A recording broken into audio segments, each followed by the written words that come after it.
सभी मित्रों को मेरा प्रणाम। आशा और उम्मीद करते हैं आप सभी लोग स्वस्थ होंगे, मस्त होंगे और अपने परिवार के साथ व्यस्त होंगे। चलिए एक नई प्रेरणा की ओर अग्रसर होते हैं और एक नई कहानी सुनते हैं। कहानियाँ आपको कैसे लग रही हैं ये मुझे आप कमेंट में ज़रूर लिखें। ज़्यादा से ज़्यादा लाइक करें, कमेंट करें और शेयर करें अपने मित्रों के साथ, अपने रिश्तेदारों के साथ।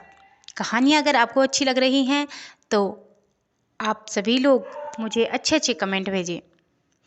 जो लोग नए हैं मेरे चैनल पर वे चैनल को सब्सक्राइब ज़रूर करें और बेल आइकन दबाना ना भूलें। आज की कहानी की ओर अग्रसर होते हैं।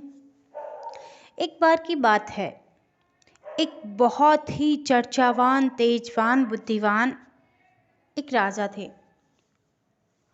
और वहीं कुछ दूर पर एक साधु बाबा रहते थे।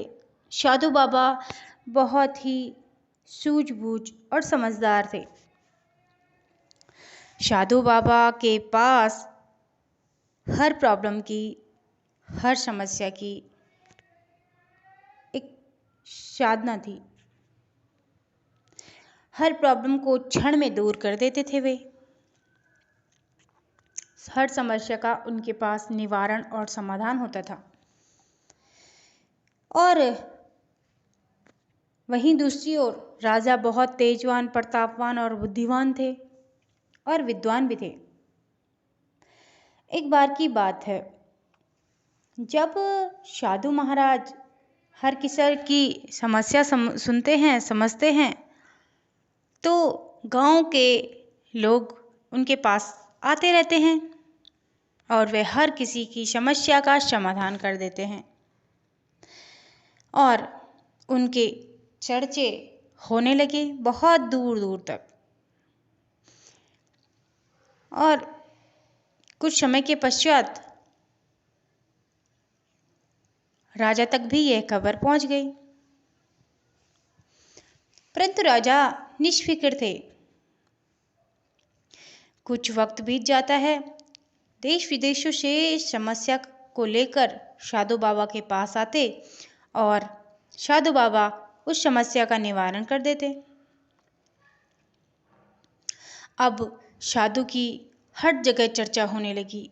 हर किसी के मुंह पे साधु महाराज का नाम था। साधु महाराज जंगल में ही रहते थे और एक वट वृक्ष के नीचे तपस्या करते थे।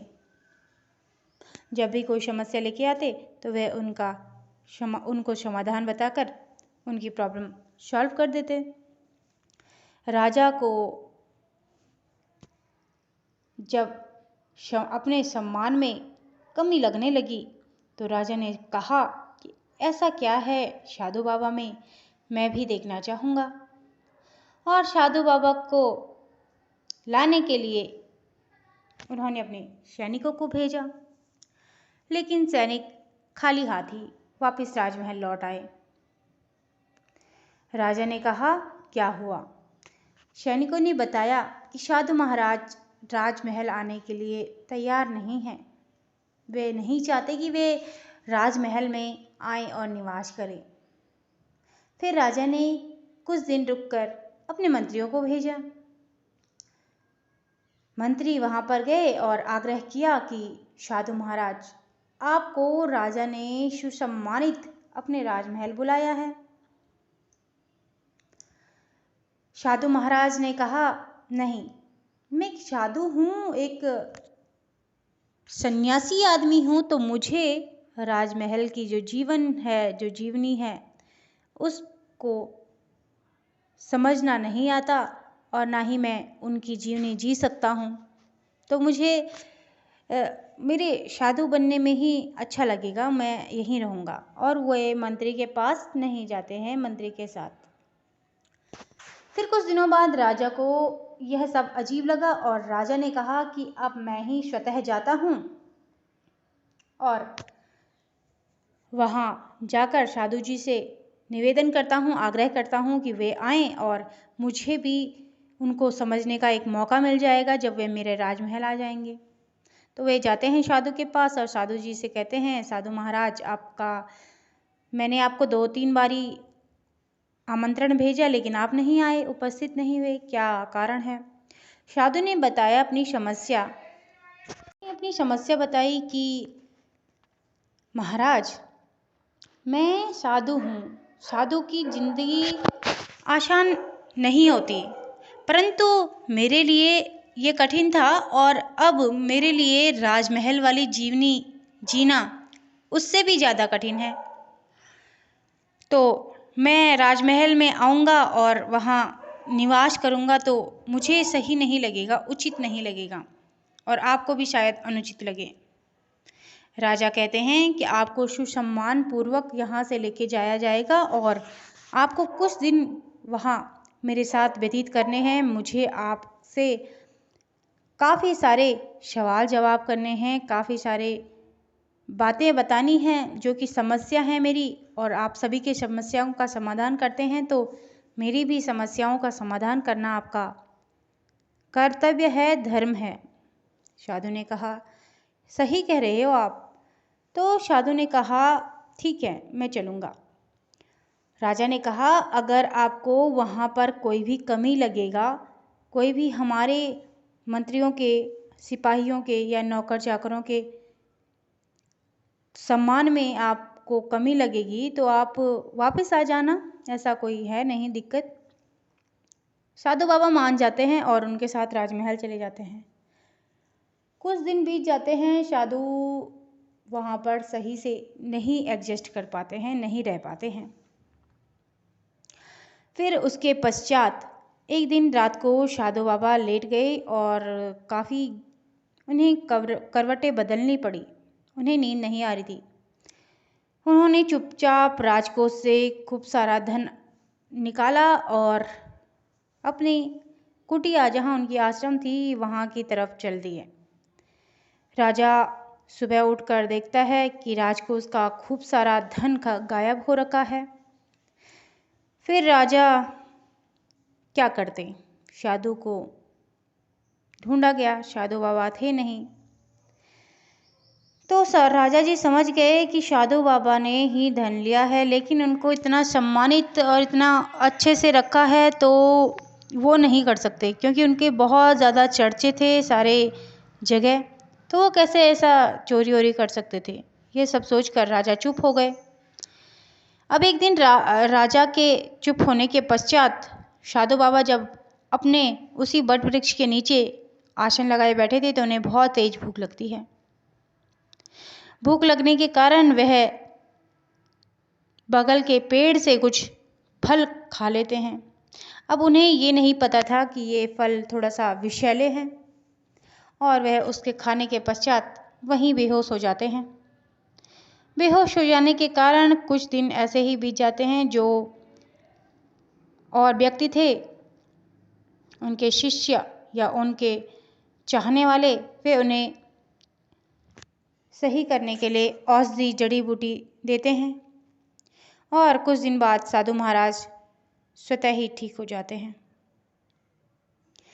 फिर साधु महाराज को यह परेशानी खाई जा रही थी कि मैंने तो राजकोष से धन चुराया है। वह उस धन को लेकर वापस राजमहल जाते हैं और राजा को वो वापस कर देते हैं। राजा को धन वापस करने के पश्चात राजा कहते हैं कि आपने ऐसा क्यों किया, जब धन चुरा लिया था तो वापस क्यों दिया। तो साधु बाबा कहते हैं कि महाराज, मैं जब तक साधु था तब तक मैं सभी की समस्याएं सुनता था और उनका निवारण करता था, परंतु आप मुझे ज़बरदस्ती अपने साथ राजमहल लेके चले गए। राजमहल में काफ़ी सारे अजीब व गरीब व्यक्ति आते हैं अपनी समस्याओं को लेकर और फिर उनके साथ में रहना भी पड़ता है। तो जब मैं उनके साथ में रहा, जब तक मैं अपने शिष्यों के साथ में, साधुओं के साथ में था, तब तक मैंने अपनी साधु वाली जीवनी जी। और जब मैं राजमहल गया तो कहीं चोर और चुक्के, तो कहीं चालाक और तेज दिमाग के शातिर चोर, तो कहीं कोई। और मेरी जो जीवनी थी, जब मैं राजमहल गया तब तक ठीक था, लेकिन जब सभी ने वहाँ पर अपनी समस्याएं मुझे बताई और मैंने उनकी बातें सुनी और उनको अपने साथ में रखा बिठाया, तो मुझे उनकी संगति में यही करना पड़ा। और मैं नहीं चाहते हुए भी राजकोष से धन लेके चला गया। लेकिन अब मुझे वापस से यह समझ में आ गया कि यह मैंने गलत किया है, मुझे ऐसा नहीं करना चाहिए था।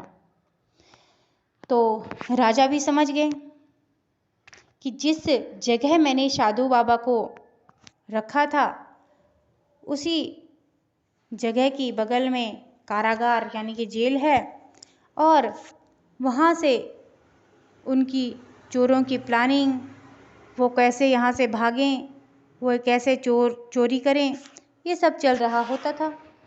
तो साधु महाराज के अंदर भी संगति का दुरअसर पड़ गया और इसीलिए उन्होंने चोरी कर ली।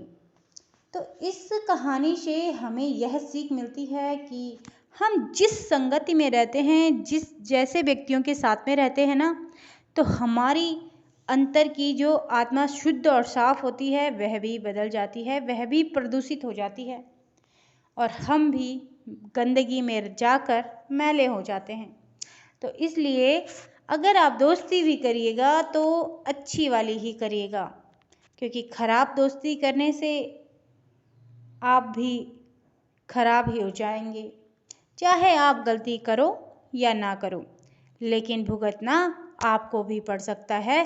इसलिए दोस्ती हो, रिश्तेदारी हो, प्यार हो, मित्रता हो या साथी संगी हो, कोई भी हो, जो गलत कार्य कर रहा होता है उसको नेगलेक्ट कर दो, उससे दूरी बना के रखो। अपने ऐसे मित्रों को संग रखो जो अच्छे हों, जिनसे आपको पॉजिटिविटी मिले, ना कि जिनसे आपको गालियाँ और कुछ गलत चीज़ें सीखने को मिले। तो आपको ये कहानी कैसे लगी आप मुझे कमेंट में ज़रूर लिखें। तब तक के लिए नमस्कार, मैं मिलती हूँ आपको एक नई कहानी में।